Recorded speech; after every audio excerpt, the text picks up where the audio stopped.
میری بیٹی کیوں ہوئی ہے؟ ہمارے معاشرے کا یہ المیہ دور جہالت سے شروع ہوا۔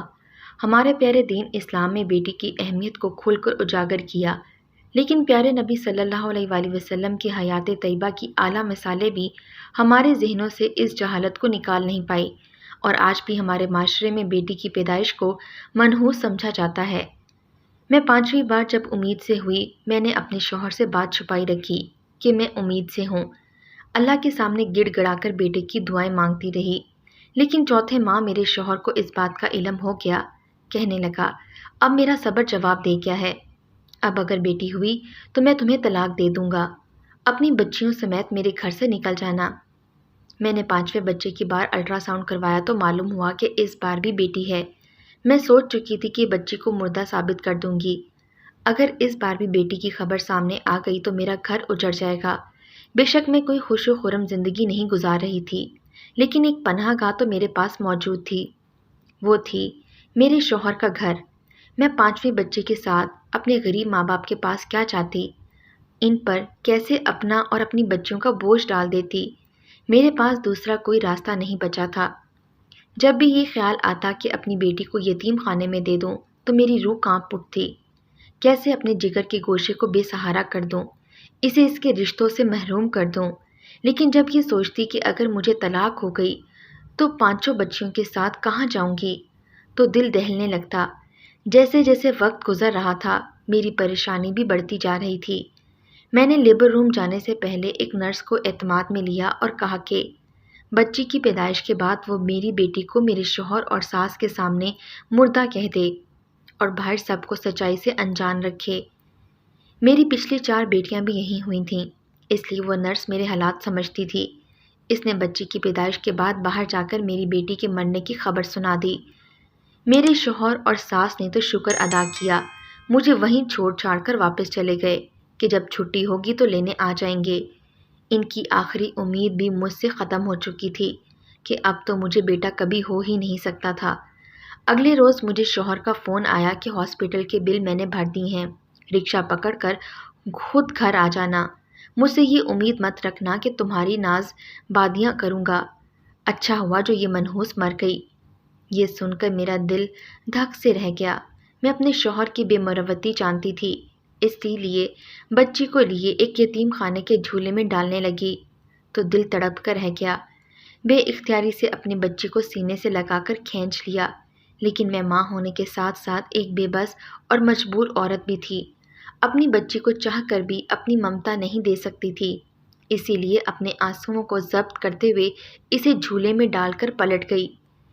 میری بچی رونے لگی۔ جھولے میں لیٹتے ہی وہ بلک بلک کر رو رہی تھی، لیکن میرے قدم وہیں جم گئے۔ میں نے پلٹ کر اسے آخری بار دیکھا تو وہ آنسوؤں سے رو رہی تھی۔ میرا دل خون کے آنسو رونے لگا۔ دل نے کہا کہ ایسی ماں ہو تم، اپنی بچی کو ماں باپ کے ہوتے ہوئے لاوارث چھوڑ کر جا رہی ہو، کل کو خدا کو کیا جواب دو گی؟ لیکن دماغ نے کہا اگر اپنا گھر بسانا ہے اور 4 بچیوں کو پالنا ہے تو ممتا کا گلا گھونٹ دو اور واپس چلی جاؤ۔ میں کبھی اسے روتا ہوا دیکھتی، کبھی اپنے بارے میں سوچتی۔ میری بے بسی میری ممتا کے سامنے جیت گئی تھی۔ میں واپس پلٹ گئی اور روتے ہوئے باہر نکل کر رکشے میں بیٹھ گئی، کیونکہ میری بے بسی میری بچی کی سسکیوں سے بڑھ کر تھی، اس لیے پیچھے پلٹ کر بھی نہیں دیکھا۔ مجھے اپنی گزشتہ زندگی یاد آنے لگی۔ میری مشکلات تب سے شروع ہو گئی تھی جب میں پہلی بار امید سے ہوئی۔ جب میرے گھر پہلی بیٹی پیدا ہوئی، میری ساس نے مجھ سے کہا کہ پہلی بیٹی باپ پر بوجھ ہوتی ہے۔ میرے شوہر کا بیٹی کا سن کر ہی پہلے سے ہی منہ بنا ہوا تھا۔ اپنی ماں کی بات سن کر وہ مجھے یوں گھورنے لگا جیسے بیٹی کا پیدا ہونا میرا قصور ہو۔ میری ساس کے 3 ہی بیٹے تھے، بیٹی کوئی نہیں تھی، اور اس کے گھمنڈ کا یہ عالم تھا کہ اس کا اترانا ہی ختم نہیں ہوتا تھا۔ بیٹی بیٹیوں کی پیدائش کو وہ خدا کی رضا کی بجائے اپنا کمال سمجھتی تھی۔ میری بیٹی کی پیدائش پر میری ساس نے مٹھائی تک نہ بانٹی، کہنے لگی بیٹا ہوتا تو میرا وارث ہوتا، تب میں سارے محلے میں مٹھائی بانٹتی۔ میرے 3 بیٹے ہوئے تھے اور میری ساس نے منوں کے حساب سے مٹھائی بانٹی تھی۔ بھلا بیٹی کے ہونے پر کون مٹھائی بانٹتا ہے؟ جب میری شادی ہوئی تب میرا چھوٹا دیور 12 برس کا تھا، بیمار اور لاغر سا۔ ہر وقت دوائیاں میری ساس اسے لا لا کر دیتی رہتی تھیں۔ بڑا دیور میرے شوہر سے بس 2 سال ہی چھوٹا تھا۔ پہلی بیٹی کے بعد میرے شوہر کو دوسرے بچے کی جلدی تھی۔ 1 سال ہی بعد پھر سے دوسری بیٹی کی پیدائش ہو گئی۔ اس بار تو میرے شوہر نے مجھ پر ہاتھ ہی اٹھا ڈالا، میرے منہ پر زوردار تھپڑ دے مارا اور کہا کہ تمہیں اتنی سی بات سمجھ نہیں آتی کہ مجھے بیٹی نہیں بیٹا چاہیے۔ وہ غصے سے کہنے لگا۔ میری ساس نے بھی بیٹے کو ایسا سلوک کرتے دیکھ کر نہیں روکا۔ میں نے روتے ہوئے کہا کہ اس میں میرا کیا قصور ہے؟ کہنے لگی، یہ قصور کیا کم ہے کہ تجھ سے یہ منحوس پیدا ہو رہی ہیں؟ میں یہ سوچنے لگی کہ اس میں عورت کا کیا اختیار ہے؟ یہ سب تو اللہ کی دین ہے۔ اگر عورت کے اختیار میں ہوتا تو جتنی وہ بیٹی ہونے پر اذیت اور طعنے سہتی ہے، کبھی بھی بیٹی پیدا نہ کرتی۔ دوسری بیٹی کے بعد میری حیثیت سسرال میں ایک نوکر سے بھی بدتر ہو کر رہ گئی۔ سارے گھر کا کام میرے ذمہ لگ چکا تھا۔ میرا شوہر اب ہر وقت مجھ پر چیختا چلاتا رہتا، میری اور میری بچیوں کی بس کھانے کی ہی ذمہ داری پوری کرتا، باقی اسے کوئی پرواہ نہیں تھی۔ میں گھر کے کاموں سے فارغ ہو کر لوگوں کے کپڑے سلائی کرنے لگی۔ اسی کے پیسوں سے میں بچوں کے اور اپنے جوتے خریدتی، کپڑے خریدتی۔ انہی دنوں میرے دوسرے دیور کی شادی بھی ہو گئی۔ اس کے ہاں پہلا بیٹا پیدا ہوا تو میری حیثیت اور بھی کم ہو گئی۔ میرا شوہر بھتیجا ہونے پر بہت خوش تھا۔ میری ساس کے بعد گھر پر دوسری اہمیت میری دیورانی کو ملنے لگی اور مجھے یوں حقارت سے دیکھا جاتا جیسے میں کوئی نیچ یا گھٹیا ہوں۔ میرا شوہر اپنے بھتیجے کو ہی پیار کرتا، اس کے ناز نخرے اٹھاتا رہتا۔ جس محبت پر میری بیٹیوں کا حق تھا، میرا شوہر وہ دوسروں کی اولاد پر نچھاور کرتا رہتا۔ پہلے تو میرا شوہر صرف مجھ پر ہاتھ اٹھاتا تھا، اب اگر اسے میری بیٹیاں صحن میں کھیلتی کودتی نظر آ جاتیں، اسے چپکنے لگتیں، تو وہ انہیں بری طرح سے ڈانٹ دیتا۔ اپنے کمرے میں جاؤ اور اپنی ماں کے پاس ہی رہا کرو۔ میری بیٹیاں باپ سے ڈرنے لگی تھیں۔ جیسے ہی وہ گھر آتا، وہ سہم کر کمرے میں بیٹھ جاتیں۔ ہر وقت میرا شوہر مجھے اور انہیں گھور کر دیکھتا رہتا، جیسے پیدا ہو کر انہوں نے کوئی جرم کر دیا ہے۔ جب میں تیسری بار امید سے ہوئی تو میرا شوہر اور ساس مجھے پیروں اور عاملوں کے پاس لے گئے تاکہ مجھے بیٹا ہو جائے۔ گلے میں تعویذ، پیٹ پر تعویذ باندھنے کے لیے دیے گئے، پینے کے لیے تعویذ، پڑھنے کے لیے تھکا دینے والے وظائف۔ میں نے سب کچھ کیا لیکن تیسری بار بھی بیٹی ہی ہوئی۔ اس بار بھی الزام مجھے پر لگایا گیا کہ میں نے وظائف پڑھنے میں کوتاہی کی ہوگی۔ میری ساس ہر وقت مجھے بیٹیوں کے طعنے دیتی رہتی، کہتی تو نے میرے بیٹے کی کمر توڑ کر رکھ دی ہے۔ دیکھ، میں نے 3 بیٹے پیدا کر کے اپنے شوہر کی نسل کو آگے بڑھایا ہے، لیکن تو خود نہیں چاہتی کہ تجھے بیٹا ہو۔ میرا بیٹا تو کمبختوں کو جہیز دے دے کر پورا ہو جائے گا۔ میں نے چپ سی سادھ لی تھی۔ بڑی دونوں بچیوں کو میں نے اسکول میں ڈال دیا۔ میرا شوہر انہیں دیکھنا تک گوارا نہیں کرتا تھا۔ وقت یوں ہی گزرنے لگا۔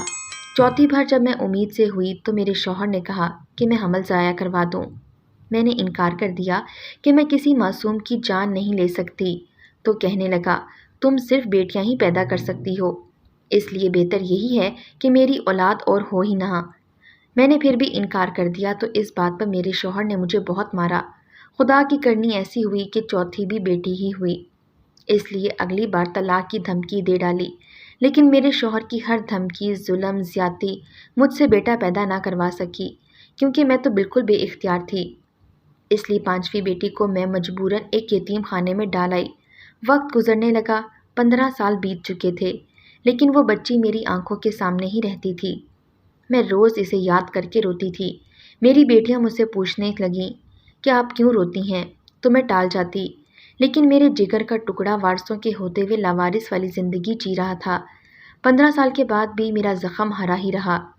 میری ممتا اپنی اس بچی کے لیے تڑپتی ہی رہتی۔ میری ساس اب مر چکی تھی، میری بچیاں جوان ہو چکی تھیں، میری بیٹیاں کالج میں تھیں، گھر کو سنبھالنے کے ساتھ ساتھ سلائی کڑھائی میں بھی ماہر تھیں۔ اپنی کالج کی اور دیگر اخراجات وہ خود اٹھا رہی تھیں۔ میرا چھوٹا دیور بچپن سے ہی بہت بیمار سا رہتا تھا، ہر وقت بخار، کبھی سر درد، کبھی سانس کا رک جانا۔ نہ تو وہ کوئی کام کرتا تھا اور نہ ہی اس سے کوئی کام ہوتا تھا۔ میرے شوہر کے رویے میں ذرا بھی بدلاؤ نہیں آیا تھا، وہ اب بھی ویسا ہی تھا۔ میری بیٹیاں اب بھی باپ کے سامنے سہم جاتی تھیں۔ مجھے اپنی 5ویں بیٹی شدت سے یاد آتی تھی، اس کا چہرہ آج بھی میری آنکھوں کے سامنے تھا، تو دل میں تڑپ سی جاگی کہ دیکھوں تو صحیح کہ میری بیٹی کیسی ہوگی۔ میں اگلے ہی روز اسے یتیم خانے گئی۔ انہیں دن تاریخ سال بتایا اور پوچھا کہ جھولے میں ایک بچی میں نے رکھی تھی وہ کہاں ہے۔ 14 سال گزر چکے تھے۔ اس عورت نے رجسٹر کھولا اور مجھ پر ایک دھماکہ کر دیا۔ اس کا ابھی 1 گھنٹہ پہلے نکاح ہو گیا۔ میں نے پوچھا کس سے ہو گیا؟ انہوں نے ایک پتہ پرچی پر لکھ کر مجھے پکڑا دیا، لیکن میرے لیے وہ پرچی بے معنی سی تھی۔ میں نے وہ پرس میں ڈال لی اور نا امیدی سے گھر لوٹ آئی، لیکن گھر پر ایک ہنگامہ برپا تھا۔ دیکھا تو میرا چھوٹا دیور ایک کم عمر بچی سے نکاح کر کے اسے گھر لے آیا تھا۔ میرے شوہر اور دوسرے دیور نے کہا کہ پہلے ہم تمہارا بوجھ اٹھاتے ہیں، وہ کیا کم تھا جو اب تمہاری بیوی بچوں کو بھی ہم پالیں گے۔ وہ کہنے لگا، میں بیمار رہتا ہوں، مجھے سنبھالنے والا کوئی نہیں ہے، یہ میری بیوی ہے تو میرا خیال رکھے گی۔ وہ بہت چھوٹی معصوم سی بچی تھی، میری بیٹیوں سے بھی چھوٹی۔ مجھے اسے دیکھ کر ترس آنے لگا۔ خوب بحث کے بعد بہرحال اس لڑکی کو قبول کر لیا گیا۔ اس بچی کو دیکھ کر مجھے اس پر ترس آیا۔ میرا بیمار دیور اس سے عمر میں 3 گنا بڑا تھا۔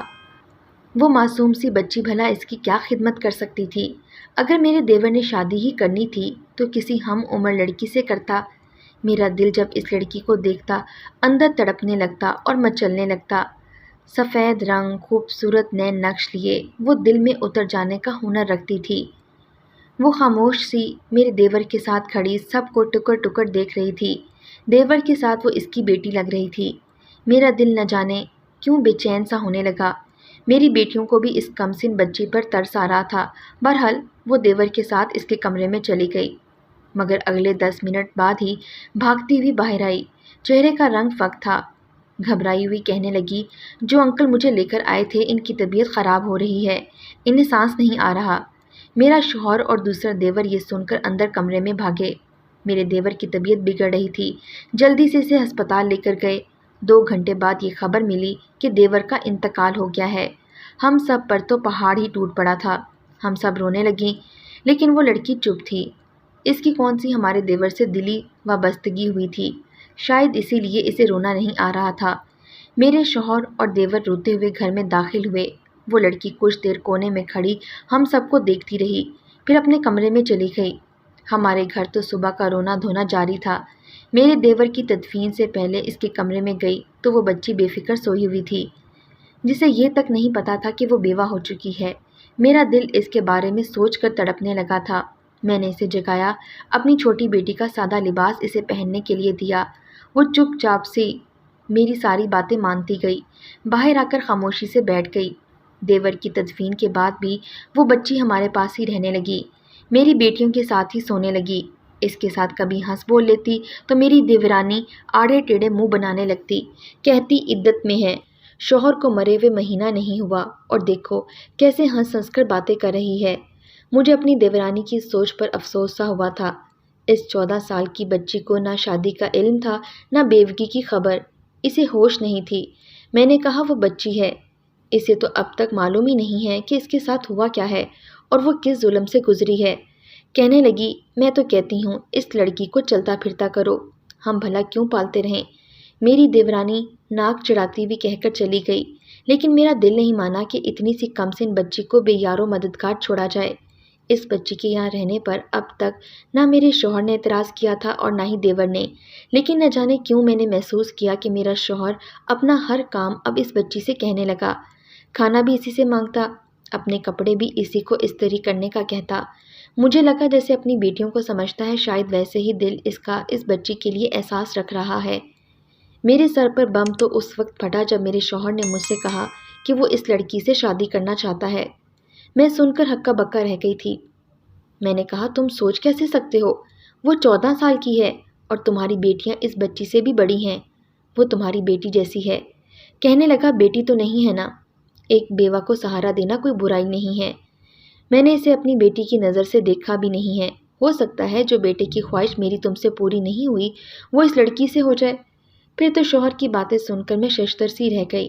میں نے کہا، وہ لڑکی نہیں بلکہ کم سن سی بچی ہے، وہ شادی کی بھی قابل نہیں تھی۔ ایک بار دیور نے اس پر کیا تھا لیکن پورا نہ ہو پایا، اب دوسرا تم کرنا چاہتے ہو۔ بس اتنی سی بچی سے تمہیں اولاد پیدا کرتے ہوئے شرم نہیں آئے گی؟ میری بات سن کر وہ بھڑک اٹھا اور کہنے لگا، اب اگر کچھ بھی تم نے کہا میں تمہیں اس عمر میں بھی طلاق دے دوں گا۔ میں نے تم سے مشورہ نہیں مانگا بلکہ تمہیں بتایا ہے کہ میں اس سے شادی کرنا چاہتا ہوں۔ میرا شوہر یہ کہہ کر چلا گیا۔ اگلے روز میں نے اس لڑکی کو چادر پہنائی اور اپنے ساتھ باہر لے گئی۔ شام کو ہی واپس گھر لوٹی۔ سب لوگ میری وجہ سے پریشان تھے۔ میرا شوہر مجھے دیکھ کر کہنے لگا، اس لڑکی کو کہاں لے کر گئی تھی؟ میں نے کہا پیر صاحب کے پاس لے کر گئی تھی۔ اس لڑکی کے آتے ہی میرا دیور مر گیا۔ مجھے ڈر سا لگنے لگا کہ کہیں یہ منحوس نہ ہو۔ تم اس سے شادی کرنا چاہتے ہو نا؟ کہیں ایسا نہ ہو کہ تمہارا انجام بھی دیور جیسا ہو جائے۔ یہ بات سن کر میرا شوہر کچھ گھبرا سا گیا۔ کہنے لگا، کیا کہا پیر صاحب نے؟ میں نے کہا کہ پیر صاحب نے بھی وہی کہا جس کا مجھے ڈر تھا۔ کہنے لگا، اس لڑکی کے پیدا ہوتے ہی اس کے باپ کی نحوست اس پر پڑ گئی تھی، جو اب تک باقی ہے اور اگلے 8 سال تک جاری رہے گی۔ 8 سال سے پہلے جو شخص بھی اس سے شادی کرے گا وہ نکاح کے گھنٹے کے بعد مر جائے گا۔ ہاں، 8 سال بعد اس کی شادی ہو سکتی ہے، اس لیے بہتر ہے کہ اسے 8 سال تک تعلیم حاصل کروائی جائے اور کوئی اس پر غلط نگاہ بھی نہ ڈال سکے، ورنہ کچھ بھی ہو سکتا ہے۔ میری بات سن کر میرا شوہر خاموش ہو گیا، کچھ خوفزدہ بھی۔ میں نے اس لڑکی کو اسکول میں داخل کروا دیا۔ 2 سال بعد میری بڑی لڑکی کا بہت اچھا رشتہ آیا۔ لڑکا ڈاکٹر تھا، انہیں جہیز کی بھی کوئی لالچ نہیں تھی۔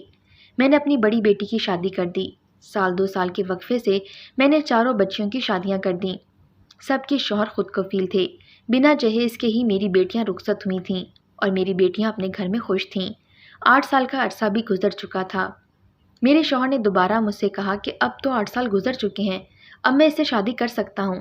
میں نے بڑے اطمینان سے کہا کہ ہاں کر لو، تم بالکل کر لو اس سے شادی، لیکن کیا یہ نہیں پوچھو گے کہ لڑکی کا ماں باپ کون ہے؟ کیا مطلب ہے تمہارا؟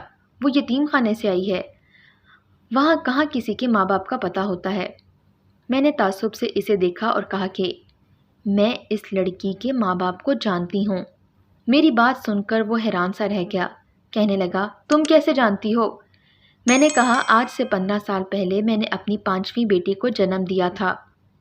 میری بات پر وہ کچھ نافہم سا ہوا۔ کہنے لگا، ہاں وہ تو اسی وقت مر گئی تھی۔ میں نے روتے ہوئے نفی میں سر ہلایا اور کہا کہ نہیں، وہ مری نہیں تھی، میں نے اسے خود یتیم خانے کے جھولے میں ڈالا تھا، کیونکہ اگر 5ویں بیٹی کی زندہ ہونے کا بھی تم سن لیتے تو مجھے طلاق دے دیتے، اس لیے میں نے تم سے چھپایا۔ اور دیکھو اللہ کا قانون، آج 14 سال بعد میری بیٹی کس طرح سے میرے گھر لوٹی ہے۔ یہ لڑکی تمہاری سگی بیٹی ہے جس کے لیے تم پچھلے 8 سالوں سے غلط ارادہ رکھتے آئے ہو۔ سوچو، اگر یہ گناہ تم کر لیتے تو خود سے نظریں بھی نہ ملا پاتے۔ میری بات سن کر میرا شوہر تو جیسے سکتے میں آ گیا۔ جب میرے شوہر نے 8 سال پہلے اس بچی سے شادی کرتے ہوئے مجھ سے پوچھا تھا اور مجھے طلاق کی دھمکی دی تھی تو نئے سرے سے سن کر مجھے پھر سے اپنی بیٹی کی یاد آنے لگی۔ یہ خیال آیا کہ پتہ نہیں میری بیٹی کا نکاح کس سے ہوا تھا۔ پل بھر کو میرے سامنے اس بچی کا چہرہ گھوم گیا، یہ بھی تو یتیم خانے سے آئی تھی۔ اللہ نہ کرے میری بیٹی کی بھی شادی اپنی عمر سے دگنے تگنے شخص سے تو نہیں کر دی گئی۔ میرا دل تو یہ سوچ کر ہی ایسے ہو گیا جیسے کسی نے کون چھری سے کاٹا ہو۔ مجھ پر ایسی بدحواسی چھائی، دل ایسا تڑپا، میں نے فوراً اپنا پرس نکالا اور وہ ایڈریس ڈھونڈنے لگی۔ ایڈریس دیکھ کر میں حواس باختہ ہو گئی، وہ میرے ہی گھر کا ایڈریس تھا۔ اللہ نے میری بیٹی باعزت مجھے لوٹا دی تھی، اس لیے میں نے یہ ناٹک رچایا تاکہ اسے اچھی تعلیم دلوا سکوں، اسے اس کا وہ حق دے سکوں جس سے وہ آج تک محروم تھی۔ یہی بات اگر میں اپنے شوہر کو اس وقت بتاتی تو وہ کبھی میری بیٹی کے لیے پیسے نہ خرچتا، شاید اسے بھی برا بھلا ہی کہتا جیسے باقی بیٹیوں کو کہتا تھا۔ آج دھاڑے مار مار کر رونے کی باری میرے شوہر کی تھی۔ وہ پھوٹ پھوٹ کر رو رہا تھا۔ آج وہ میری بجائے خود پر لعنت ملامت کر رہا تھا۔